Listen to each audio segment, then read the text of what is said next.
নানি অনেক বেশি অসুস্থ ছিল, তাই নানিকে আজকে একটু দেখে আসলাম। বের হয়েছি কিয়ানকে নিয়ে। কিয়ান তো অনেক বেশি খুশি বাইরে বের হতে পারলে। কিয়ানের বাবার হাসিটা একটু দেখ। আজকে হয়েছে ভরপুর খাওয়া দাওয়া, তার কারণ ছিল কিয়ানের বাবার বন্ধ, আর আমাদের অকেশনই হলো কিয়ানের বাবার ছুটি। কিয়ানের বাবার ছুটির দিন মানে হলো আমাদের অনুষ্ঠানের দিন, খাওয়া দাওয়ার দিন, অনেক বেশি খাওয়া দাওয়ার, অনেক বেশি ঘোরাঘুরির দিন। চলুন তাহলে বেশি দেরি না করে আজকের এই ইন্টারেস্টিং ব্লগটা আপনাদের সাথে শেয়ার করা যাক। তো ফার্স্টে কিয়ানকে নিয়ে আমি বের হয়ে পড়ছি। কিয়ানের বাবা আমাদের সাথে যাবে না, কিয়ানের বাবা আমাদেরকে একটু পরে জয়েন করবে। ফার্স্টে আমি আর কিয়ান মিলে চলে যাচ্ছি। আমার নানি যেহেতু অসুস্থ, ভাবছি ঘোরাফেরা তো করবো, এটা পরে, কিন্তু আগে নানি যেহেতু অসুস্থ তাকে একটু দেখে আসি। আর আমার ছেলের কথা কি বলবো, সে তো একটু বাহিরে বের হতে পারলে এত বেশি খুশি হয়ে যায়, আপনারা দেখতেই পাচ্ছেন সে কতটা খুশি হয়েছে। তাকে নিয়ে বাহিরে বের হয়েছি, তাই সে আশেপাশে রিক্সা, ভ্যান, কুকুর, দোকান, গাছপালা সবকিছু দেখতেছে আর আমাকে টেনে টেনে নিয়ে যাচ্ছে।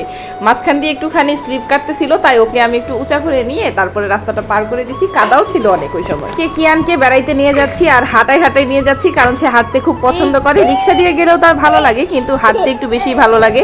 সে যদি এখন দিনের বেলা হাঁটে তাহলে রাতে তাড়াতাড়ি ঘুমাবে, সেক্ষেত্রে আমরাও তাড়াতাড়ি ঘুমাতে পারবো। আর যদি সে কষ্ট না করে তাহলে তো তার ঘুম আসবে না। বাচ্চা মানুষ পরিশ্রম করবে তাহলেই তো তাদের ঘুম আসবে। কিন্তু একটু পরে সে নিজে থেকেই কান্নাকাটি করতেছিল। সে আর হেঁটে হেঁটে যাবে না, যেহেতু অর্ধেকের বেশি রাস্তা এসেই পড়েছিলাম। তার কারণে তাকে আমি কোলে উঠাই নিছি, কারণ এইটুকু রাস্তা আমি তাকে কোলে নিয়ে যেতে পারবো। একটু পরে যদিও আবার তাকে নামাই দিছিলাম, আমি হাঁটাইয়াই নিয়ে গেছি। তো অনেকক্ষণ হাঁটাহাঁটির পরে মোটামুটি প্রায় 20 মিনিট তারপরে আমরা চলে গেছি আমার নানির বাসায়। নানির বাসায় যেয়ে তারপরে কিয়ানের বাবু এখানে আমাদের জয়েন করছিল, মানে সে আসছিল কাজে থেকে, একটা ছোটোখাটো কাজে গেছিল। এসে তারপরে এখানে বসে আমরা অনেক গল্প করতেছিলাম। কিয়ানের বাবাকে আমি জিজ্ঞেস করতেছিলাম, আপনার কি অনুভূতি, আপনি আপনার শ্বশুর বাড়ি আসছেন?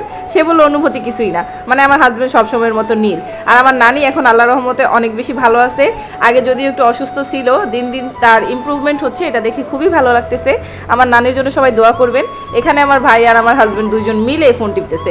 তো আমরা বাসায় চলে আসছিলাম। বাসায় চলে আসার পর ভরপুর খাওয়া দাওয়া হবে, কারণ কিয়ানের বাবার বন্ধ গাইস। খাওয়া দাওয়া হবে না মানে আসার সময় কিয়ানের বাবা মানে এটা নিয়ে আসে নাই, ফুচকাটা কিনে নিয়ে আসছিলাম আমরা।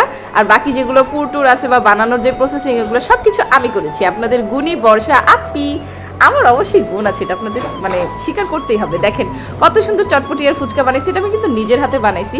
এখান থেকে জাস্ট কি কেনা, এখান থেকে শুধু ফুচকার যে মানে ওই যে কুরকুরা যেটা, সেটা শুধু কিনা, মানে ফুচকার খোলটা। আর বাকি সব কিছু বানাইছি, পুর বানাইছি, এই যে শশা কাটছি, মরিচ কাটছি, এখানে ডিম সিদ্ধ করে নিছি, আলু সিদ্ধ করে এটাকে ভালো করে মাখাই নিছি, টক দিয়ে মাখাইছি যাতে একটু নরম নরম হয় আর ফুচকা খেলে অনেক বেশি টেস্ট লাগে।